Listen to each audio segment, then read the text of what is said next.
Welcome to the Corporate Venturing Insider series. Today will be special because for the first time, we are going to have someone from the platform team and not the investment team sharing how they build value to entrepreneurs. So Sarah Landsted is operating partner at Maersk Growth, and she has been in the platform team helping entrepreneurs. Sarah, welcome. Thank you. So maybe we could start with your personal journey. How did you get into corporate venturing? Absolutely. Thanks for asking.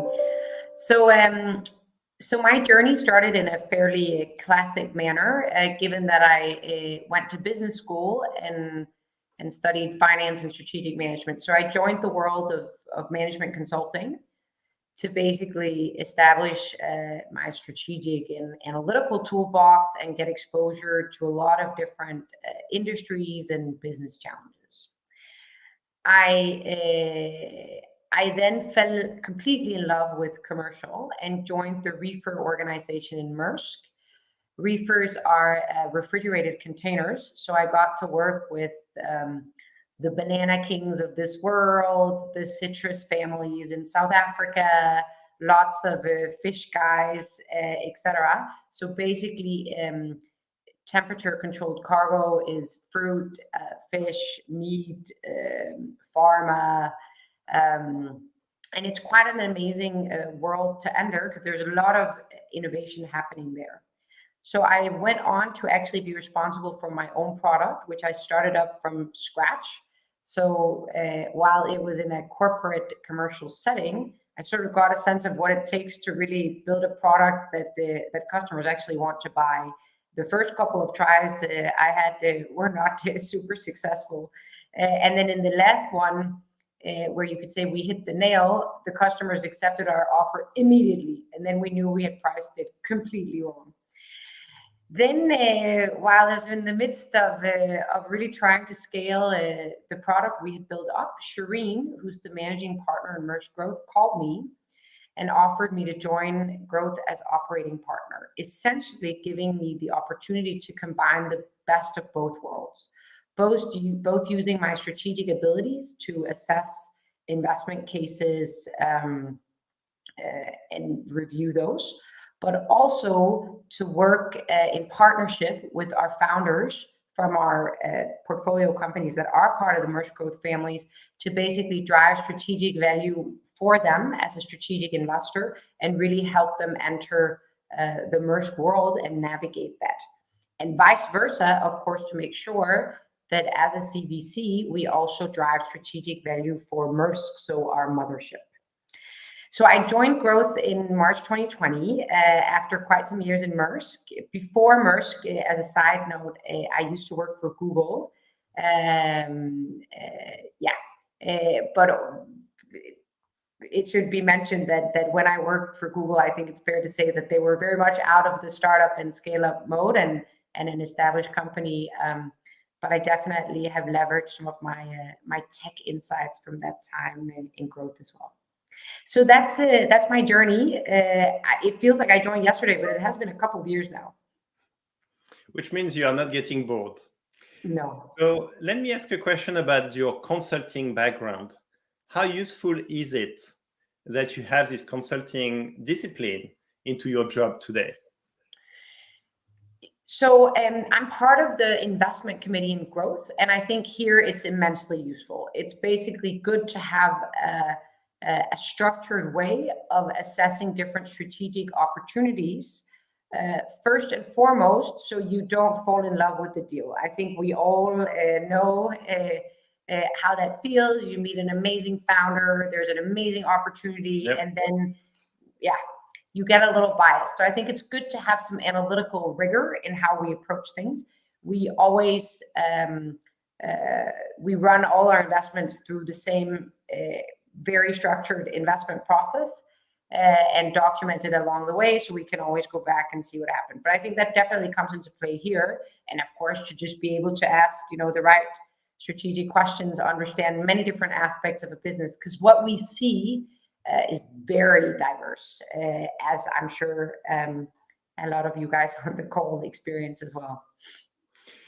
I want to double click on this fall in love with the entrepreneurs and all the bias. Can you tell us some tips or process you have set up to avoid this bias, or at least to be aware of it and to compensate it? Yeah, so I think am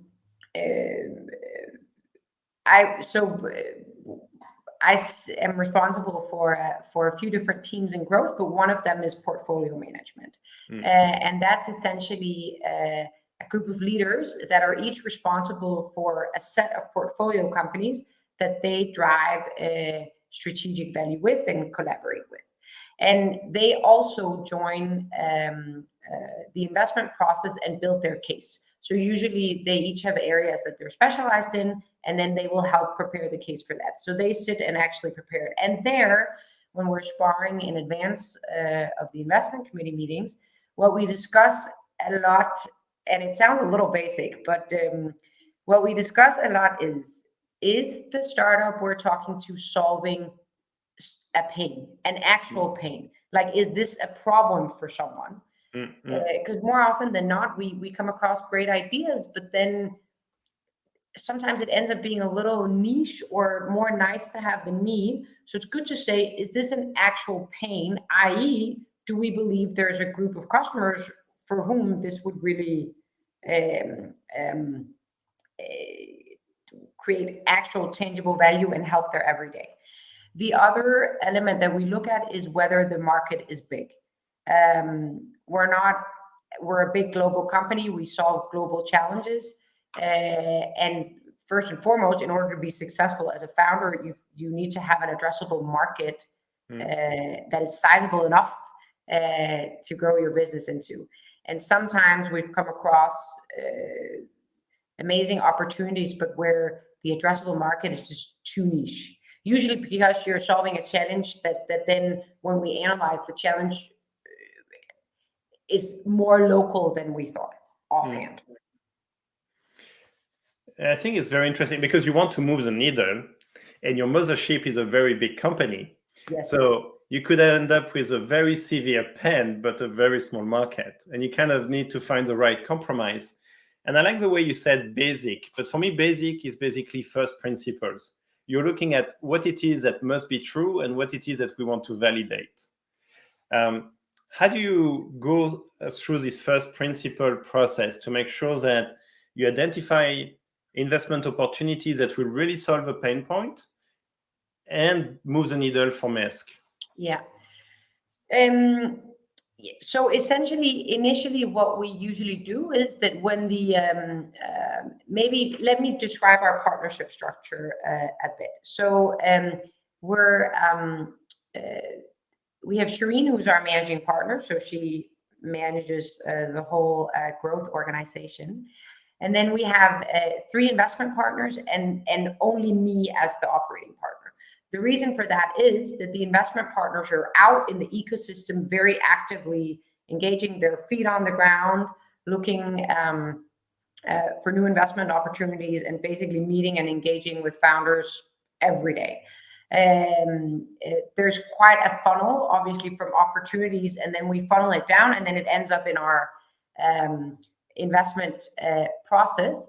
And for the founders where there's a good match, so where we're interested in investing, but they're also interested in the value they believe we can bring, then we invest. And you could say after we invested, then the responsibility becomes mine because now they're part of the portfolio. So then it's my team that actively goes in and does the day-to-day work with the founders in terms of ensuring that we add value as a strategic investor, and vice versa, we also gain strategic value for Maersk.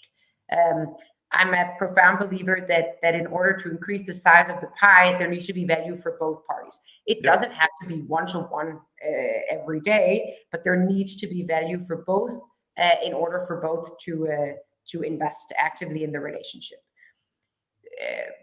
The investment partners, so Ollie and Peter, are still actively engaging, but all the day-to-day is with the portfolio managers. That also means that the portfolio managers are a critical part of the investment process. So they actually prepare the strategic case. So usually when the investment team finds something that's interesting, we engage, and then the portfolio manager who's responsible for the area will look at the case and discuss it a bit with our colleagues in the mothership and see, okay, do we offhand feel that here's something that could be interesting? And if that's the case, we prepare what's called an opportunity brief. That's basically a short 1 or 2 pager where we introduce the startup, outline the pain they're solving, the addressable market, the stage they're in. And then we also outline what we believe we could bring value-wise as a strategic investor, and vice versa, what we could learn or gain from them. Then we have an initial discussion in the investment committee if we feel that it's interesting. We invite the founders to pitch, and then following the pitch, we go through a more rigorous process of double clicking on the classics, right? So the customers, the competition, the market, the team, the product, and so on and so forth. And every once in a while, we invite colleagues in here actually to join if it's something where there's a very strong strategic match. It's important for me to mention that we also invest in stuff that's on the periphery. So we also want to we challenge our own thinking, and we don't get tunnel vision in terms of only investing in stuff that's on the Maersk roadmap. But what's important for us is to have a conscious decision. So to discuss, is this something that we see as part of the Maersk world in 5 to 7 years, or is it something that somehow has an effect on our industry, but right now we're not exactly sure how it happens? I think so. There's a few things I want to double click, but the first one is, and that's quite special, and I think it's very important. You're the operating partner, you're part of the investment committee, which means you're in the process of making the decision or not to invest. Most CVCs I know is the investment team deciding. Can you tell, I think it's fairly obvious, but can you tell all the advantages to have the operating partner as part of the investment committee? Absolutely.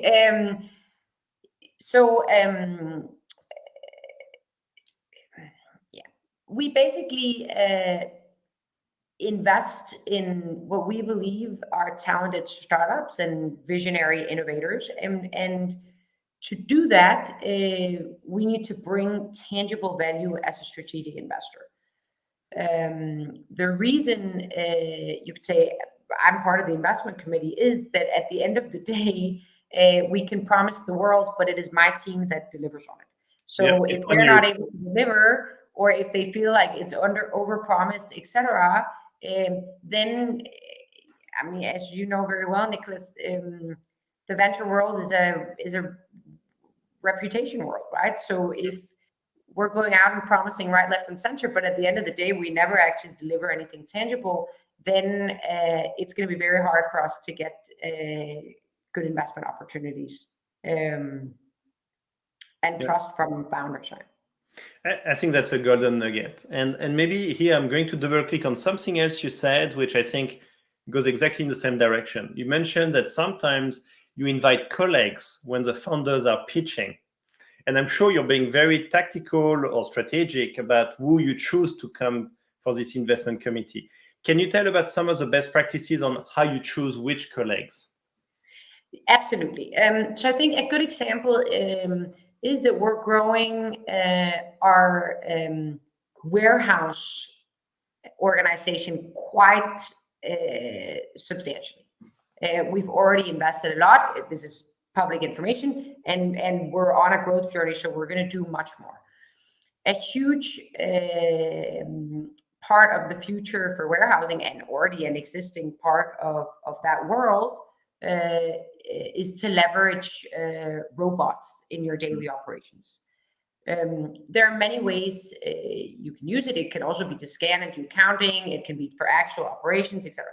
It's a fairly new area, but it's somewhere where we have a very close collaboration with the team in Maersk around exploring opportunities. So basically engaging a lot with founders in the robot world to have a very active dialogue around what's great, what's not great, test and learn from different models, and also, of course, offer the opportunity for them to test and learn with us. And that is directly to inform our future strategic direction in terms of what is the right solution for us once we have a sizable warehousing organization. Sizable is not fair to say because it's already quite big, but the ambition is to grow a lot more than where we're at today. And here, because it's such a new area, but it's also fairly technical, we invite some of the core colleagues that actually sit and work with this on an exploratory basis. We invite them in. Basically, so of course, to be sure, we ask the relevant technical questions, but also for the founders to get a more direct sense of, okay, what is it actually that's going on in the mothership? It also means this presentation by the founders also involve a Q&A, which is both directions. Yes, I mean, it's not every time, or it's far from every time we invest that we invite colleagues in for the pitch.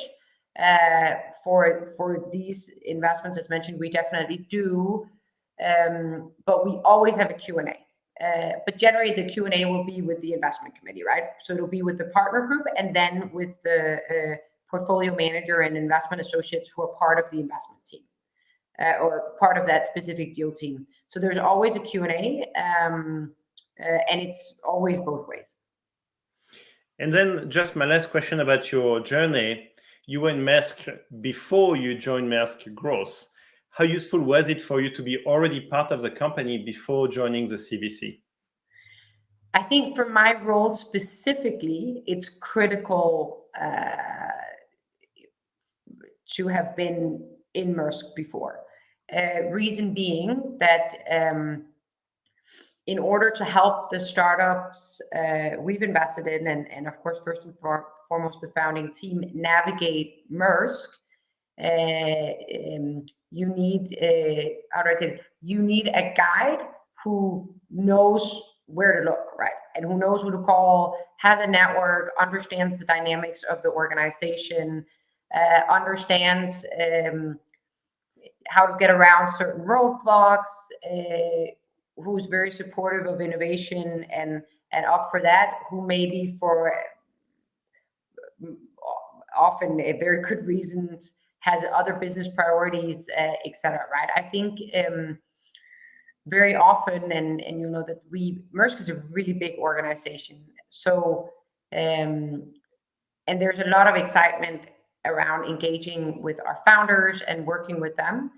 But of course, if you're part of a big corporate, sometimes you forget that for these founders, it's not a 9-to-5 job. It's their whole life, and there's a lot of risk at stake. So if you sort of ask to work on something together, they will invest a lot in that if they believe it's the right direction for them. And we need to balance it out and make sure that our colleagues are aware that for the startup in question, it's a very big deal. So we need to be open and honest about feedback. So if it's not the right match, or they feel like it should be delayed or accelerated, that's made very clear. And I think maybe here, this is where it's a good transition to my question about strategic value. And strategic value to the entrepreneurs, to the portfolio company, but also strategic value to the mothership. And here you have a very interesting ABCDE framework. Do you mind introducing it and showing how it works on both directions? Absolutely. So overall, perhaps just to set the stage. So Maersk Growth is the venture arm of Maersk. And our mission is to digitize, democratize, and decarbonize supply chain. So when I say digitize, it basically means that we invest in digitization to empower new business models and really push the frontier of supply chain innovation. Democratize for us is about leveling the playing field. So basically making global trade accessible to more people in more locations, and really do that by leveraging the power of technology and innovation. And then last but not least, we have a very audacious goal of achieving net zero greenhouse gas emissions by 2040. So we very actively go out and invest in startups and innovators who basically target that same mission. So overall, that's our vision, and that means that we invest actively in startups that are within the supply chain sphere and quite focused in North America and Europe. We also invest opportunistically in other locations, but primarily in North America and Europe within that scope. It's fairly specific, and that's exactly also what we've tried to do in terms of being quite distinct about what the strategic value we bring is. For our founders, we call that our ABCDE, which stands for, and I'll go through them, it's our asset base, it's our brand, it's our customer base, it's our data, and it's our expertise. So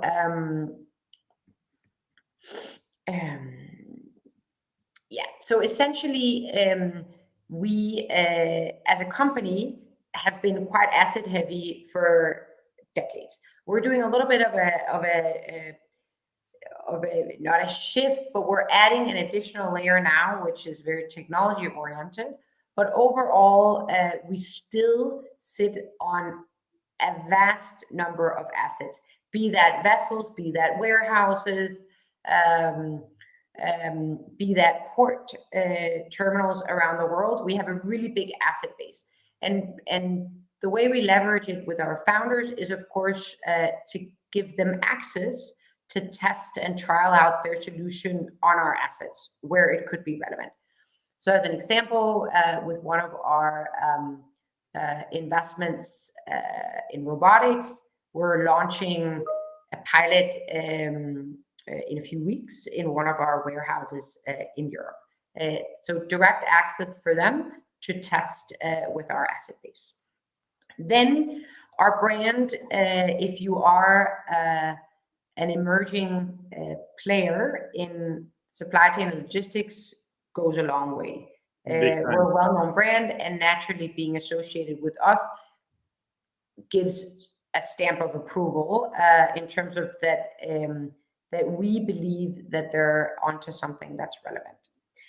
Then our customer base is huge. We have depending on how you count, but we have close to 100,000 customers, which basically means that we cover all industries, all geographies, all shapes and sizes.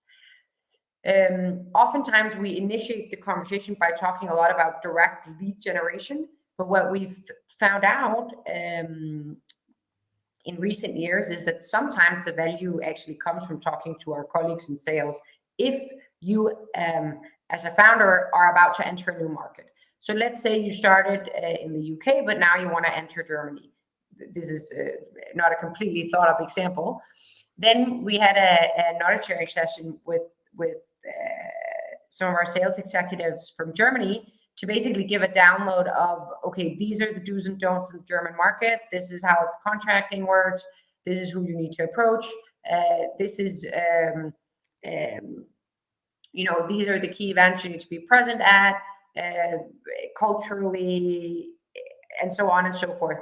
And essentially the founders got back afterwards and said that these guys have probably saved them the first 6 to 8 months of mistakes. Yep. It's a little bit like, if you're traveling to a city that you've never been in and you get, the top 5 restaurants from a foodie, it's like eventually you would have gotten there, but it would have taken you quite a while. Yep. And then the D is our data. We cover 20% of global trade through our ocean and logistics business. So it's quite a lot of data, and naturally that has a lot of value. I think that one's fairly straightforward. And then last but not least, the E is our expertise. That is not our expertise in Maersk Growth. That is really the expertise of our close to 100,000 colleagues across the world, who just within supply chain and logistics sit on immense knowledge within almost everything that you could think of that's industry and Maersk specific. I like the way you framed it with this ABCDE, because each of them are a superpower you bring to the entrepreneurs from the mothership. And what I also find very interesting and futuristic in a way is most people would put data in asset, but actually you have separating it quite nicely, which is a strong signal to the entrepreneurs. You see data as a standalone value. Could you share maybe these 5 pillars? Which one is the one that adds a maximum value to the entrepreneurs today? Or is it kind of nicely spread across the 5? I think it's hard to say, right? I think I feel like it's nicely spread. We invest quite early, so in seed and Series A.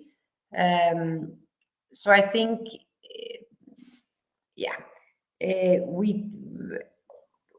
we invest. So the relationship is usually quite long, right? So we've known some of our founders for a number of years and been on a journey together. And I think it depends, right? I think in the beginning, the brand is quite important, but also the expertise. We had another, one of our decarb startups we worked a lot with for the North American market. And while they had some serious knowledge that we learned a lot from about decarbonization of a specific area of the supply chain, our colleagues in North America really helped in terms of how you enter the North American market in this specific area, where they said that for them, they have entered North America now successfully, but they said that was critical. But in all honesty, and I think as a founder, you have to believe that you can conquer the world. Otherwise, you're not going to get through it, because you're going to go through so many obstacles, hit so many walls, have so many setbacks. So you have to believe in the impossible. But what they said, sort of after they had successfully entered, was that they clearly underestimated the market and industry knowledge you needed to enter the US. It's just more difficult than, but they also said, you don't know what you don't know, but they really learned through the engagement that there were some pretty big gaps. And fortunately, there was a strong match, because we also learned a lot the other way on the decarbonization front. And then naturally, you could say that I think the customer side offhand is very attractive, because you want to get some commercial traction. And at the end of the day, especially when you're talking to your financial investors as a founder, top line growth is the number one indicator oftentimes. But I think sometimes we circle back a bit and talk about how can we strengthen the foundation and really make sure the product and value proposition is ready, because obviously if we go to some of our big customers, you want to get that one right. You don't want to, you want to make sure you're ready for that. Yep. So we talked about strategic value, but one of the important steps before you get to that strategic value is what you mentioned earlier with strategic assessment, which is also why you're part of the investment committee and you can see early on the projects coming your way. How would you guide people in the audience about strategic assessment? How do you assess a strategic fit when you see these entrepreneurs? Yeah. So on strategic fit specifically, we usually look at it across 2 key angles. The first angle is collaboration. So is there an opportunity for us to actively collaborate? So to actively go out and test the business model or technology that the startup in question is offering. That could be either a commercial collaboration where we actually go out and jointly offer a value proposition to one of our customers. It can also be in an operational collaboration where we test the technology or the business model in more of a supplier relationship. Usually our customers are aware because it's new and it's innovation, and we don't really know how it's going to work out from either side before. So they usually are aware, but there are different ways we can do it. But essentially a collaboration angle to really test and learn together. Then the other angle is insights, strategic insights. So what we assess is there an opportunity for us to learn about core topics, key trends, things that are going on either close to home or at the periphery from the startup. I think one of our examples from earlier this year, we invested in a circular economy startup that does glass recyclables, and that's definitely not close to home, but we know that the circular economy is coming, but we're not sure exactly what the dynamics are going to be and how it's going to affect us. And we're very interested to learn more about this space. And vice versa, is the founder in question here also interested to see, okay, but if I go this in this direction, how does this actually affect supply chain and logistics overall? We know there's going to be a partner dynamic where none of us are just exactly sure how it's going to play out. So so two angles: active collaboration and then strategic insights. They're not mutually exclusive. Oftentimes it's both, but it can also be just one or the other. But that's offhand how we assess it. I think what is very important for me to mention is that we always invest when there's a sweet spot between the two. So if the venture case, so the financial case, doesn't hold up, we don't invest. The strategic case can't stand alone, and vice versa. We also don't invest only because it's a great financial case. If there's not strategic relevance, we can't warrant to our executive leadership team in Maersk why we should get funding. We need to make sure we bring strategic value back, and we need to make sure that we drive value as a strategic investor. So this is one of the golden nuggets that previous interviews also shared, but can you make the argument why it matters to have financial returns in addition to strategic returns? Because some mothership would say, I don't mind, you're not going to move the needle on these investments financially, but you're going to move the needle strategically. Why does it matter to have both financial and strategic returns?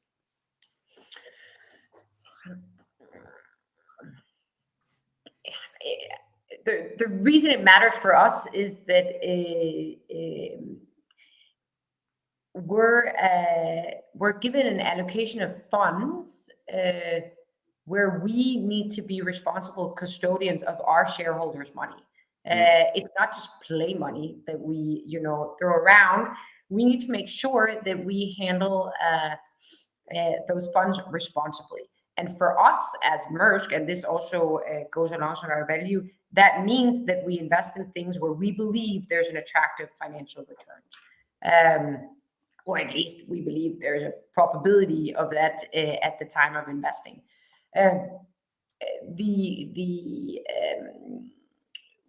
What we have, growth started in 2017, so we haven't been around for that long in terms of fund life. But essentially, what we also hope is that we will be able to fund some of our future funds out of returns from our initial funds. So that's the whole idea, and that's of course also part of the pitch when we go to our executive leadership team. That's a big part of it, right? To say that up front, we need a certain allocation to get going, but there will be a flywheel that will spin itself further down the line. To be honest, of course, it's a bit of a different dialogue because the lifespan or the time horizons you look at in venture capital is so long compared to how you normally assess it in corporate.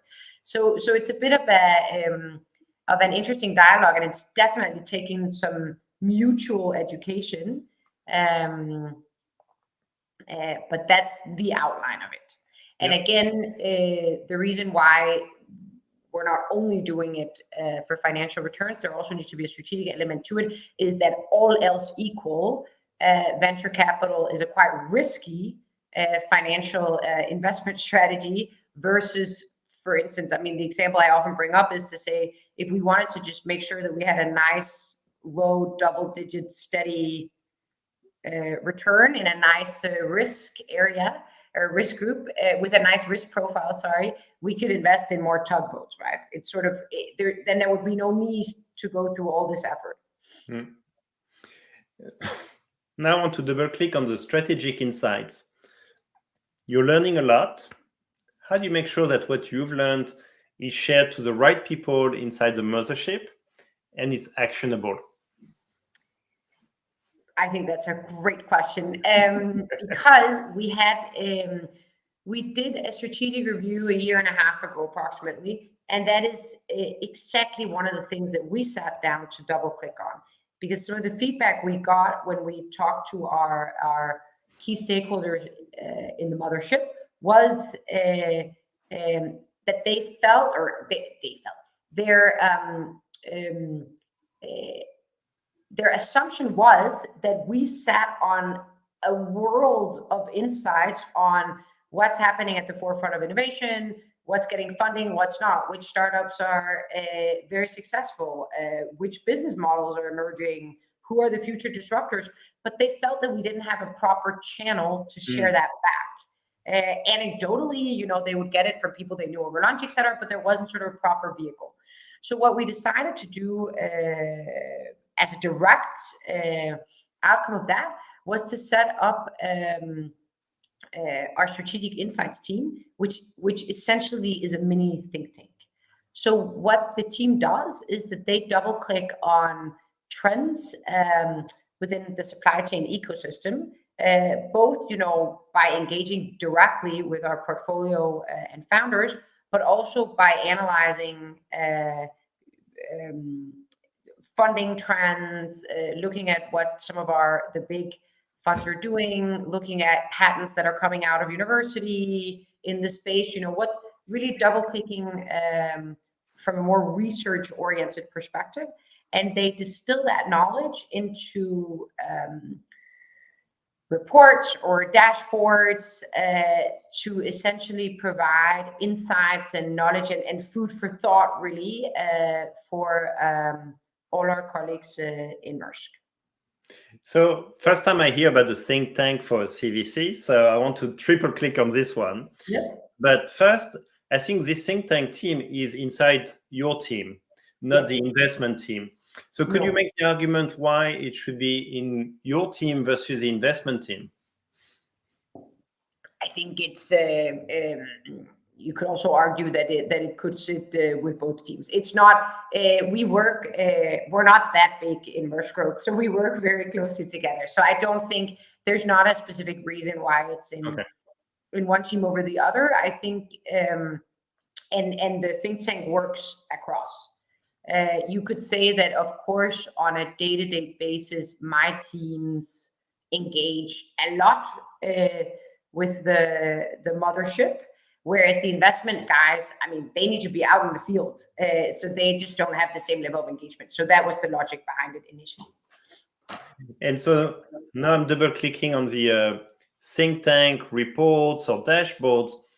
How do you make sure that they reach the right people inside Maersk? It's such a big company. How do you make sure it gets to the right people? Yeah, we just launched in January. So we've definitely spent some time this year figuring out exactly that. So the first piece of research they published was a report on trends in supply chain from the innovation ecosystem, right? And here we really looked at historically which parts of the supply chain were getting funding, where did the unicorns come from, in which geographies, and then they did a ton of analysis, right, in terms of what are our competitors investing in? So Maersk competitors, what are our key clients doing? Where are they looking? Where have we seen sort of significant shifts? So actual disruption. The key challenge, and that's perhaps for those in the audience who don't know supply chain, it's sort of one of the last frontiers that's where there hasn't been any major disruptions. So we're still waiting. So but you know it's coming. It's coming. Yeah. Absolutely. So we also did some interviews in terms of understanding, okay, what are the areas where we really see, okay, perhaps this could be where the disruptions happen. A theme that we looked into was more outcome-oriented service models to really get away from this transactional classic procurement relationship where I pay you for A, but instead where I actually pay you for an outcome, and then you figure out how you want to do it, but I pay you for an outcome. So we double clicked on that. It will change to everything as a service. As an example, it could be that I buy capacity as a service, or robotics as a service, or transportation as a service, or electrification as a service. There are many. There are a lot of examples, but we looked at that. So that was more of, you could say, an educational report, both for us, but also for our colleagues in terms of, okay, what is happening within supply chain tech innovation? We basically, Yannick, who leads our think tank, he basically did a roadshow for several months where he went around to key regions, key leadership teams, hosted town halls that were open for everyone, published the report, etc., to really see, okay, how's it, what works. He got amazing feedback on it. There was definitely a lot of appetite for it. But one of the things that he thought a lot about afterwards was that the ecosystem is so dynamic. Things are developing all the time. So when you do a static report, it becomes, there's of course some basic historic education, but in terms of what's happening here now, it's very hard to keep something like that up to date. So what him and his team did for the next one, which we're actually working on right now, but I'll reveal to you what the theme is, but that's climate tech innovation. Nice. Yeah. And basically what they've done for that one is that they have built a huge database and then built a very elaborate dashboard in Power BI. It's very easy to use. I mean, I'm able to use it, so it should be straightforward. But basically where you can slice the cake in terms of what's relevant for you. So let's say I sit in North America and I work with landside transportation. Then I can slice the cake so I see that view. Same, for some of our key client managers, let's say that, they want to discuss innovation with one of our top 200 customers, then he can go in and look through that lens himself. It's very intuitive. And basically then what the team has done now is that they just write, a high level 5-page outline of sort of the key insights that they found, but then it's really up to the user to go in and apply the lens that's relevant for them. I think it's nice because if you make it really relevant for each team, then it's more likely to be actionable. Exactly. Yeah. And also something they can use, right? Because of course we have a full team dedicated to this. So a lot of work goes into it. And the value for us comes from when it's relevant enough for our colleagues to actually use it in their daily work. So right now you're making me very happy because this is the first time I interview someone from what I call a platform team, and I can see an innovation here which could actually be used by other CVCs and bring more strategic value, more relevant, more actionable. So let's call it a golden nugget for other platform teams of other CVCs. Absolutely. I want to touch on recruitment. How do you think about recruitment, and how do you think it from the lens of recruiting externally versus internally? Yeah, it's a good question. We have quite a broad mix in the growth team. So what's important for us is at all times to make sure that we're balancing the best of both worlds. Mm-hmm. We cannot run a fund where we, with some fairly, you could say like any professional venture fund, but some fairly ambitious metrics in terms of what returns we drive without experience from an external fund. So naturally, some of our investment partners do come from external funds. Vice versa, as we talked about earlier, we also cannot drive strategic value without people who understand the industry and who understand Maersk. Yeah. Because then any startup would drown. It would be like David and Goliath, right? It's not a fair battlefield. Yeah. So you need someone to build that bridge, and that has to be someone who understands the industry in depth and also Maersk. So I would almost say the team's 50-50, right? A split in terms of who comes from the external VC ecosystem and who comes from Maersk. I think specifically for the portfolio management team that I've talked about a bit, they are, I was going to say the wizards, they are all wizards, but they are the translators between the startup and big corporate, both ways. So as an example, with one of our recent investments, they're very excited and they were like, this is great. We want to put all hands on deck. Let's close this POC agreement in 2 weeks. Then, it's up to Sonia to say that, there's a lot of buy-in from our core colleagues and they are ready to move very fast. But fast in corporate Maersk world means, let's target 3 months.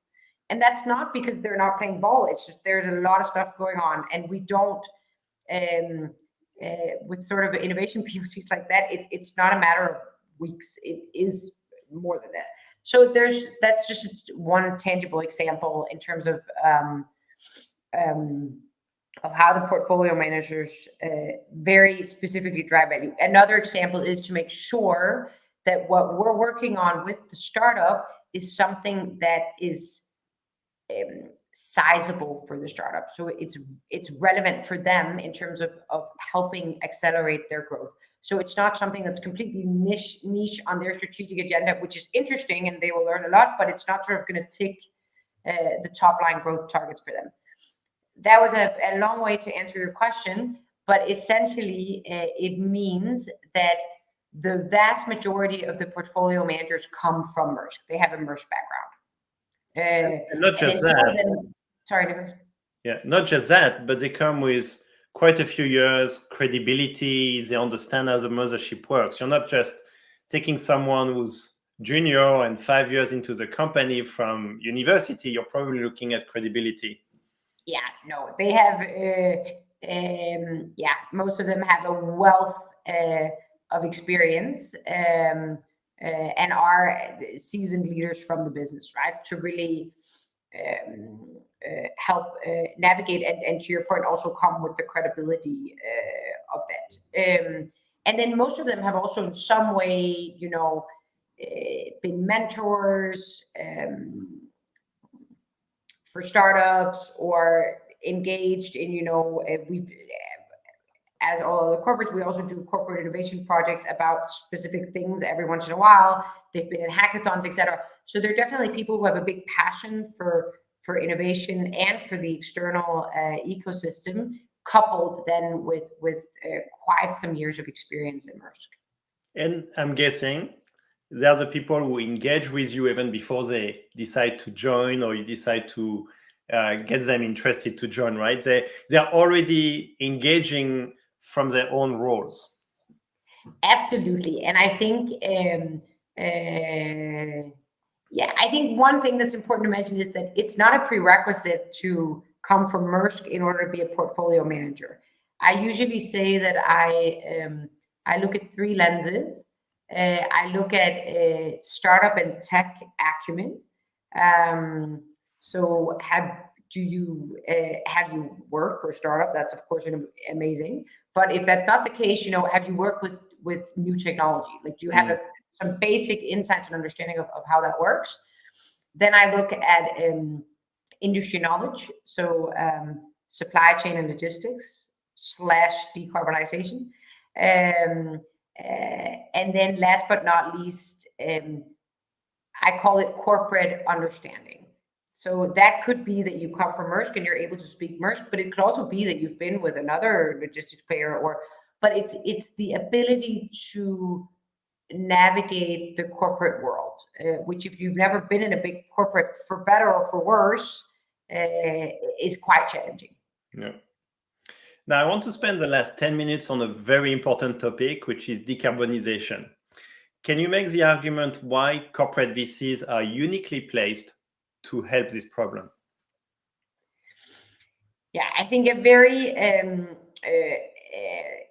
tangible example in our context is that we've ordered a number of methanol vessels that will be delivered in a few years, but there is no one in the world who can supply us with the amount of methanol we need to operate the vessels. So green fuels overall is a huge strategic topic for us. Yep. That's also why we've established a separate fuel fund. The reason it's separate is that green fuel tech is very R&D heavy and has therefore also a very different ticket size in terms of investments than our normal investments or our general fund. But we've established a fuel fund specifically to go out and invest in green fuels. And we do that actively with our decarbonization team to be at the forefront of innovation in terms of understanding which technologies are being developed and which ones could potentially help us very specifically not so far out in the future. What we said, you could also say, why have we invested, in all these vessels if we know there's not supply for it? But what our leadership and also our decarb team concluded was that it's a chicken and egg problem, right? Exactly. If we wait for the supply, but there's no demand, it will never come, and vice versa, right? So now we said, okay, let's put ourselves out there, but it also means that now we put ourselves out there, we need to figure out, how we're going to go about this. So I think, some of these startups are so cool. We have Prometheus. They're California based. They have developed a technology where they capture CO2 directly from the air and turn it into carbon neutral fuels, both for cars, but also jet fuels.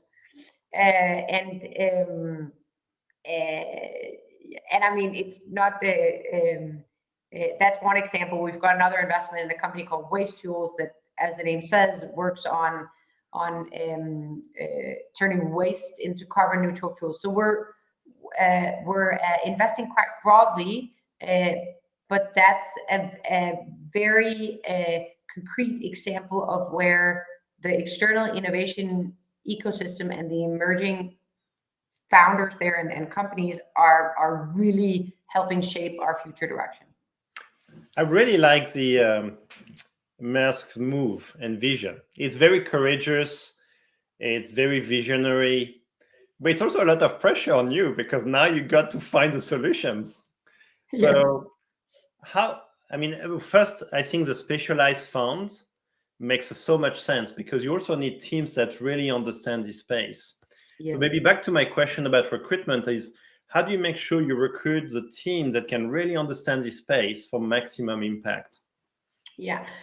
So we've got a partner that's dedicated to fuel investments. So he's spent a lot of time, really understanding the ecosystem. where things are happening, etc. But then specifically on our fuel investments, we do those in partnership with our decarbonization teams, where we have the technical expertise and acumen to really assess these future fuels technologies. That's not a capability that we sit on in growth. In terms of the technical assessment, our teams will still do the strategic fit. They will look at the financial case and all of that. But in terms of really understanding the technology side and actually to a large extent also the strategic fit, that is with our colleagues who are experts in that field. And you clearly have this expertise in-house as well as from the mothership, which is kind of a superpower in knowing what type of technology could be used and which ones would not work. So that should drive better financial returns as well as feed the mothership requirements. How do you think about building the portfolio for this fund? Because clearly you want multiple go-to-market, multiple type of technology. How are you thinking about building the portfolio? I mean, we do it in a fairly classic manner, right? So for an early stage fund. So because we invest in seed and Series A, then we place quite a lot of bets, right? Mm-hmm. Knowing that it is the few that will be the fund returners. So for us, it's really around making sure that we invest broadly to drive the maximum strategic value for Maersk as a business. So it doesn't really work if we put all our eggs in the robotics basket, or we put all the eggs in landside decarbonization. We have to make sure that we maximize across. What we do is that we quite actively engage with key leaders in Maersk to understand their thoughts about the future, to make sure that we have that in the back of our mind. But yeah, it's we have, as many of you guys also do, we have an active investment period, and after that it's really more about following on and supporting the founders in our portfolio before we hopefully are very successful together. So my last question for today: what are you most excited about for the next 18 months? What I'm most excited about are the founders that will be part of our family that we have yet to meet. I think 2022 has been a fantastic year for us in terms of investments. The founders who've joined our family are incredible, and we have such exciting opportunities that we're working on together, and we're learning more and more every day. So I can't wait to meet the new portfolio. At the same time, I also can't wait to deliver the strategic value that we have teed up this year, and which the team will be executing on next year, and really see what that brings for our founders, but also for us as a business. And to what extent we're able to, as we aspire to, really inform some of the strategic choices where innovation can play a big part for Maersk overall. Very nice. Sarah, thank you so much for your time today and sharing about the best practices and tips and how you add value both to the entrepreneurs, the portfolio companies, as well as Maersk. Thank you. Thanks so much for inviting me.